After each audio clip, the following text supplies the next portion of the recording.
Hello students. अब हम limit का आगे का लेक्चर पढ़ रहे हैं। हमने इनडिटरमिनेट फॉर्म को या लिमिट्स को सॉल्व करने के दो मेथड पढ़ चुके हैं, फैक्टराइजेशन मेथड और रेशनलाइजेशन मेथड। अब हम तीसरा मेथड पढ़ रहे हैं, third method, by using standard फार्मूले। बच्चों, कुछ फार्मूले होते हैं, इनका यूज़ करके हम लिमिट को सॉल्व करेंगे। जैसे limit x tending to zero sine x upon x की वैल्यू क्या होती है, 1 होती है। इनके जो प्रूफ है वो हम आगे कर पाएंगे, ठीक है। अभी आपको ये याद रखने हैं सारे, ठीक है। और प्रूफ वैसे भी कोई इतने इंपॉर्टेंट नहीं होते हैं, आपको सारे फार्मूले आने चाहिए। फार्मूले याद हैं तो अपन क्वेश्चंस कर पाएंगे। तो limit x tending to zero है, साइन एक्स अपॉन एक्स है। इसमें कंडीशन क्या है मैं आपको पूरा क्लियर कर देता हूँ। एक्स मतलब लिमिट रखने पर एक तो ये 0/0 फॉर्म बननी चाहिए। क्या ये 0/0 फॉर्म बन रही है? एक्स की वैल्यू 0 रखी, साइन एक्स, तो ये किस तरफ फॉर्म अप्रोच कर रहा है? 0 की तरफ। ये भी 0 की तरफ कर रहा है, यानी ये tending to zero upon tending to zero, यानी इनडिटरमिनेट फॉर्म होनी चाहिए, ठीक है। 0/0 वाली इनडिटरमिनेट फॉर्म भी कौन सी होनी चाहिए? 0/0 वाली, ठीक है। और दूसरी चीज़, जो साइन में जो हमने एंगल लिया है ये एक्स, वही नीचे होना चाहिए, दोनों सेम होने चाहिए, तब जाके इसकी वैल्यू क्या होगी बच्चों? 1 होगी, अदरवाइज नहीं होगी, ठीक है। अदरवाइज नहीं होगी, ठीक है, क्लियर। तो इसकी वैल्यू क्या हो रही है? 1। मतलब मैं एक एग्जांपल अगर लूं, जैसे साइन 2x अपॉन एक्स है, limit x tending to zero है, तो इसकी वैल्यू हमको निकालनी है। तो हम अगर देखें तो x की जगह 0 की तरफ अप्रोच करेंगे तो ये 0 की तरफ जा रहा है, ये भी 0 की तरफ जा रहा है, तो 0/0 फॉर्म है बच्चों, ठीक है। अब लेकिन ये वाला एंगल 2x है और ये x है, तो ये दोनों सेम नहीं है, तो उसको सेम बनाएंगे हम। तो उसके लिए हम क्या करेंगे, पहले हम 2 से ऊपर नीचे मल्टीप्लाई कर देंगे बच्चों, ऐसे, ठीक है। अब ये दोनों 0/0 फॉर्म है, दोनों एंगल सेम है, ये एंगल सेम है और ये वैल्यू भी सेम है, दोनों सेम है वैल्यूज, तो इसकी वैल्यू तो क्या हो जाएगी? 1। और फंडामेंटल थ्योरम लगाएंगे, लिमिट को हम क्या कर सकते हैं? मल्टीप्लाई में अलग कर सकते हैं। ये हमने स्टार्टिंग में पढ़ा था, फंडामेंटल थ्योरम्स पढ़ी थी कुछ, कि मल्टीप्लाई में अगर दोनों फाइनाइट वैल्यू, ये फाइनाइट आ रही है 1, अगर ये इन्फिनाइट आ रही होती तो हम अलग नहीं कर सकते थे वैल्यूज लिमिट को। यानी हम limit x tending to zero sine 2x upon 2x into limit x tending to zero 2 ऐसे लिखेंगे, ठीक है। तो इसकी वैल्यू तो 1 हो गई क्योंकि फाइनाइट है, और इसकी वैल्यू भी क्या आ गई? 2।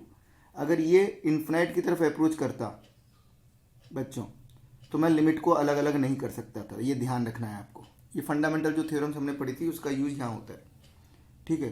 तो इसको हम मल्टीप्लाई में, डिवाइड में, प्लस माइनस में, और भी कई जगह हम अलग कर सकते हैं लिमिट्स को। कब कर सकते हैं? जब वो दोनों वैल्यूज फाइनाइट हो, ये हम पढ़ चुके हैं। तो इसकी वैल्यू क्या आ गई? 1/2।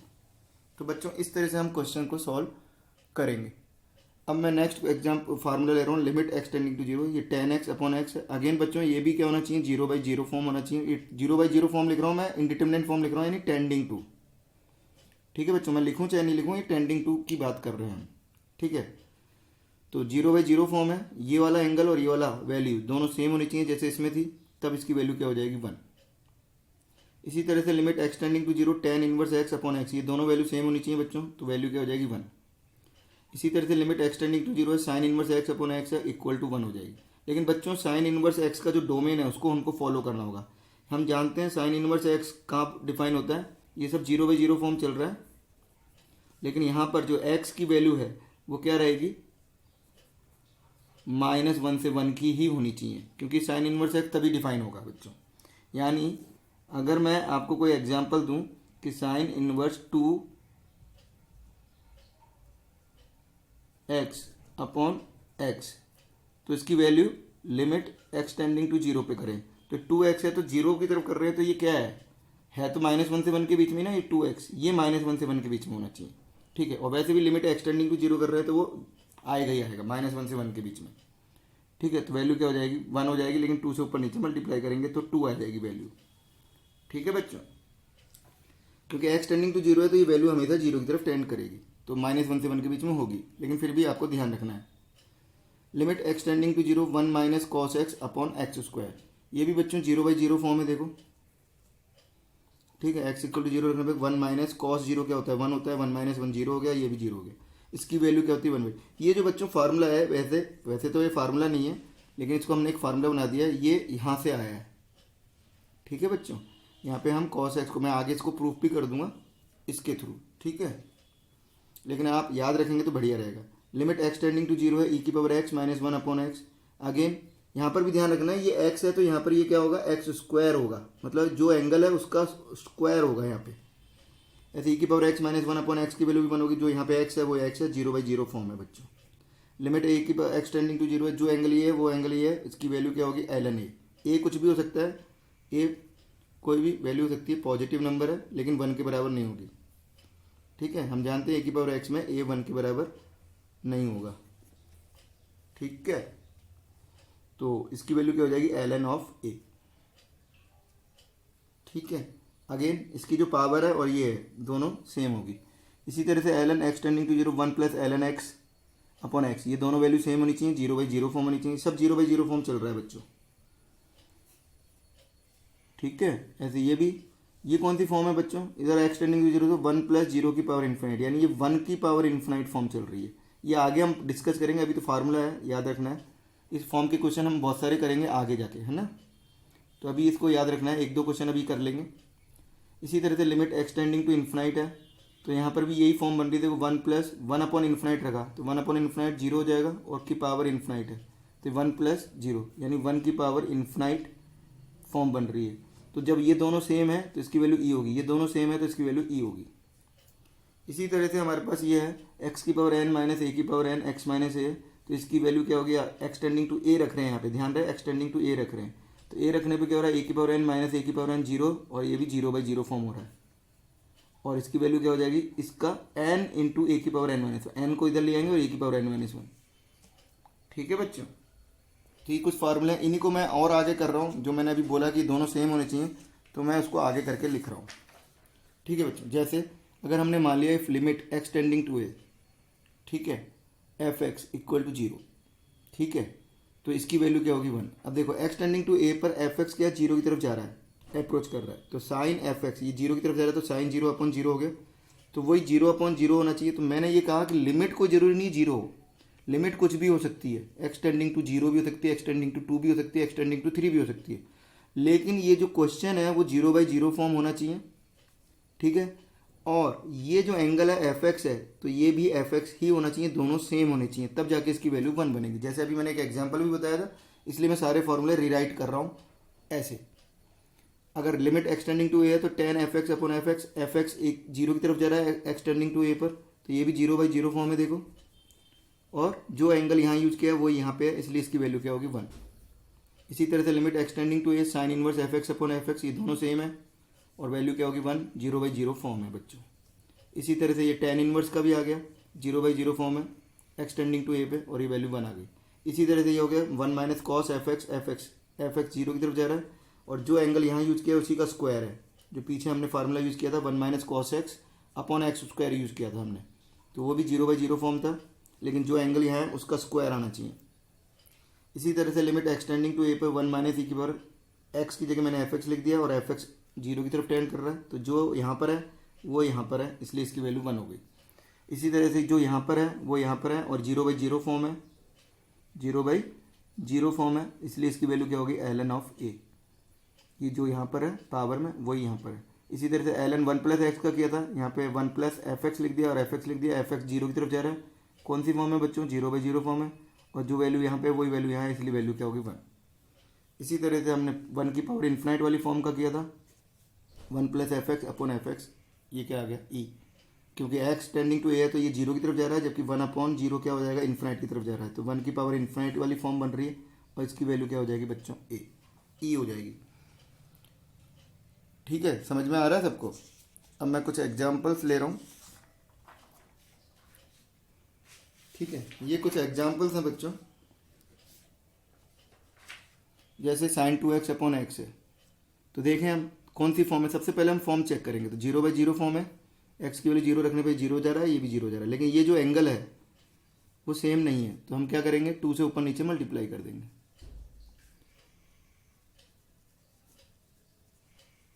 अब इसकी वैल्यू 1 है और ये फाइनाइट है, दोनों फाइनाइट हैं, तो हम लिमिट अलग अलग कर सकते हैं। तो लिमिट अलग अलग किया तो इसकी वैल्यू 1 आ गई, इसकी वैल्यू 2 आ गई, तो वैल्यू क्या आ गई 2। ठीक है, एक और एग्जाम्पल है साइन 5x अपॉन 10x। तो बच्चों इसको फार्मूला बनाने के लिए हमको क्या करना पड़ेगा, पहले तो देख लेंगे 0/0 फॉर्म है, ये 0/0 फॉर्म है। ठीक है, अब इसको फार्मूला बनाने के लिए हम क्या करेंगे, ये 5x है तो हम 5x का ही डिवाइड करेंगे, और डिवाइड करेंगे तो बच्चों मल्टीप्लाई भी करना पड़ेगा। यहाँ फार्मूला बनाने के लिए 3x है तो इसको 3x से डिवाइड करेंगे, और 3x से डिवाइड करेंगे तो मल्टीप्लाई भी करना पड़ेगा।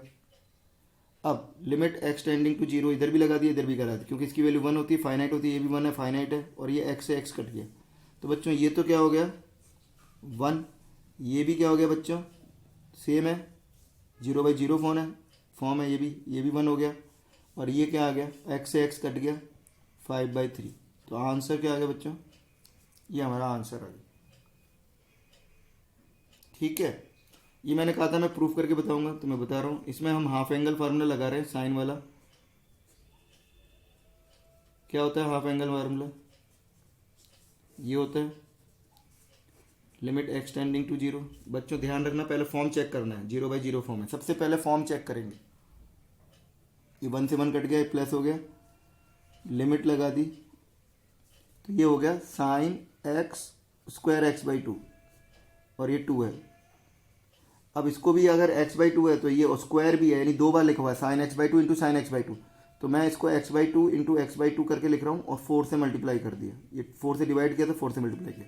तो एक साइन x/2 और एक x/2 क्या हो जाएगा हमारे पास 1 हो जाएगा, दूसरा साइन x/2 और दूसरा x/2 भी 1 हो जाएगा। तो ये वैल्यू क्या बचेगी हमारे पास 2। ये वैल्यू तो हमारे पास क्या आ गई बच्चों 1 का स्क्वायर हो गया, और 2/4 यानी 1/2 आ गया। ठीक है बच्चों, क्लियर, सबको समझ में आ रहा है। इसी तरह से हम यहाँ पर करेंगे limit x tending to 0 1 minus cos 5x है, और ये है साइन 3x है। इसको सॉल्व करना है तो सबसे पहले चेक कर लेंगे 0/0 फॉर्म है क्या, तो है। अब इसको डिवाइड करने के लिए यहाँ पे 5x है, तो इसका फार्मूला क्या था बच्चों, इसका स्क्वायर आपको 5x का चाहिए, तो मल्टीप्लाई कर दिया और ये कर दिया। ठीक है, और इधर साइन 3x है तो अपॉन 3x कर दिया, और मल्टीप्लाई भी कर दिया। तो ये बच्चों ये तो क्या हो जाएगा 1/2, ये वैल्यू क्या हो जाएगी cos 1 minus cos x upon x² वाला फार्मूला बन गया, और जो ऊपर है वो नीचे है, तो 1/2। ये लिमिट रख दी, क्योंकि फाइनाइट है मैं लिमिट अलग अलग करके रख सकता हूँ। ये 1 हो गया, ये एक x कट गया, ये 25x अपॉन 3 बच गया, और लिमिट अभी x टेंडिंग टू 0। तो बच्चों अगर फाइनाइट है तो हम क्वेश्चन को छोटा करते जाएंगे, ये लिमिट रखते जाएंगे, लिमिट रखते जाएंगे, और आगे ही आ गया, तो हमारा कैलकुलेशन थोड़ी इजी हो जाएगी। लेकिन फाइनाइट होगा तभी लिमिट रखते जाएंगे, अदरवाइज नहीं रखेंगे बच्चों, ये ध्यान रखना है। ठीक है, और अगला भी फाइनाइट होना चाहिए। अब यहाँ पे देखा हमने ये भी फाइनाइट आ रहा है, तो वैल्यू क्या आ गई 25, एक्स की वैल्यू 0 रखी तो ये 0 आ गई, सॉरी। ठीक है बच्चों, ये समझ में आ रहा है सबको। ऐसे ही ये वाला एग्जाम्पल लिया मैंने, साइन x-2 अपॉन ये लिया है, तो यहाँ पर देखें तो x की वैल्यू 2, देखो मैंने यहाँ पे लिमिट 0 नहीं ली है, लेकिन x की वैल्यू 2 रखने पर ये 0 हो जा रहा है, और ये भी 0 जा रहा है, तो 0/0 फॉर्म होना चाहिए। फॉर्म 0/0 होना चाहिए, लिमिट 0 हो ऐसा कोई ज़रूरी नहीं है। ठीक है बच्चों, तो ये 0/0 फॉर्म जा रहा है। अब यहाँ पर मैंने एंगल क्या लिया है x-2, तो यहाँ पर x-2 से ऊपर नीचे मल्टीप्लाई कर दिया, यहाँ पर भी। ठीक है, या इसके फैक्टर कर लेते हैं हम, इसके फैक्टर करें तो हमारे पास ये फैक्टर आ गए, नीचे वाले के फैक्टर ही आ गए। लिमिट x टेंडिंग टू 2 है, तो ये बच्चों देखो ये 0/0 फॉर्म बना रहा है, 0/0 फॉर्म बना रहा है, और जो एंगल ऊपर है वही नीचे है, तो इसकी वैल्यू तो 1 हो गई, तो ये 1 हो जाएगा, और ये क्या हो जाएगा लिमिट यहाँ रखूंगा तो क्या हो जाएगा 1/2 माइनस 5 यानी -1/3 आंसर आ गया। ठीक है बच्चों, इसी तरह से हम यहाँ पर चेक करें लिमिट x टेंडिंग टू 5 पे, ये भी 0/0 फॉर्म बन रहा है कि चेक करो, x की वैल्यू 5 रखा तो 0 आ रहा है, 5 रखने पे 0 आ रहा है, ये भी 0 आ रहा है। तो बच्चों इसको हम सॉल्व कैसे करेंगे, tan है, तो tan है तो हमारे पास x-5 का क्यूब हमको डिवाइड करना होगा, तो tan क्यूब अपॉन x-5 का क्यूब, और डिवाइड किया है तो मल्टीप्लाई भी करेंगे, ये मल्टीप्लाई कर दिया मैंने। और इसके फैक्टर कर दिए बच्चों x minus two x minus five, और एक ये भी लिख दिया मैंने साथ में 1 minus cos x minus five. ये थोड़ा बच्चों समझ में आ रहा है ना सबको, देख लिए। अब इसको लिमिट लगाएंगे तो बच्चों देखो ये लिमिट तो 1 हो जाएगी, 1 का क्यूब, और इधर क्या था, एक कट जाएगा x माइनस फाइव और एक बचेगा, दो बचेंगे। इधर x माइनस फाइव एक कट जाएगा और x माइनस फाइव का स्क्वायर बच जाएगा, और इधर ये है ही 1/1 minus cos x minus five का ये। और लिमिट बच्चों हमको क्या लगानी है, x टेंडिंग टू 5 लगानी। ठीक है, ये समझ में आया ना। यहाँ से ये क्यूब था, ये तो 1 हो गया। अब ये देखो, ये 1 माइनस कॉस एक्स लिखा हुआ है एक तरह से, 0/0, और ये x माइनस फाइव का होल स्क्वायर है, x माइनस फाइव है और x माइनस फाइव, तो ये फार्मूला बन रहा है बच्चों। लेकिन ध्यान रहे ये रेसिप्रोकल, इसको यानी डिवाइड करूँगा तब जाके फार्मूला बनेगा 1/2, और ये 5 रखूँगा तो क्या होगा, यानी इसको मैंने यहाँ डिवाइड कर दिया, इसको यहाँ ले गए और यहाँ डिवाइड कर दिया, इसको इस तरफ ले गए, यहाँ लिख सकता हूँ नीचे डिवाइड में। तो ये तो क्या हो जाएगा 1/5 रखूँगा तो, और ये 0/0 फॉर्म बन रहा है, देख लो ये वाला 0/0 फॉर्म बन रहा है, फार्मूला बन रहा है। तो अब x की वैल्यू अगर मैं 5 रखूँगा, टेंडिंग टू 5 करूँगा, तो ये तो बन जाएगा नीचे आकर के 1/2, और ये क्या हो जाएगा 5 रखने पे 1/3। ये इसको मैं यहाँ पर लेके आया हूँ तो फार्मूला बनाने के लिए। तो बच्चों ये क्या हो गया, 2 ऊपर चला जाएगा, तो आंसर क्या आ जाएगा 2/3। ठीक है बच्चों, समझ में आ रहा है सबको। तो इसी तरह के और भी क्वेश्चंस हैं, हम अगली क्लास में करेंगे। आज मैं फार्मूले को आपको याद करना है, और कुछ क्वेश्चंस मैंने कराए हैं। अगली क्लास में मैं बहुत सारे और क्वेश्चंस कराऊंगा, और थोड़े से लेंथी भी कराऊंगा, थोड़े से कॉम्प्लेक्स टाइप के क्वेश्चन भी कराऊंगा। ठीक है बच्चों, इसी पर चलेंगे अगली क्लास में भी। तो आपको अच्छी तरह समझना है, फार्मूले याद करने, सारे फार्मूले 2-2 बार लिखो आप और याद करो। ठीक है।